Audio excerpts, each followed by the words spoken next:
நீயே உனக்கு சொந்தமில்லை. எதற்கு இந்த ஆர்ப்பாட்டம்? எதற்கு இந்த ஆடம்பரம்? பெற்றோர் வைத்த பெயரும் பிணம் என்று மாறுது. விரும்பி அணிந்த துணியும் கந்தல் என்று ஆகுது. பாடுபட்டு சேர்த்த சொத்தும் வாரிசிடம் சேருது. கூடி வாழ்ந்த மனைவி கூடவே வாசாகுது. ஓடி ஆடி உழைத்த உடம்பு உயிரை விட்டு கிடக்குது.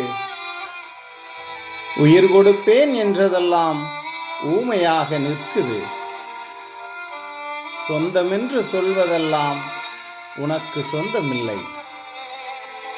நீ வந்த இந்த உலகில் அவன் தந்த உடம்பில் சொந்தமென்பதேதடா?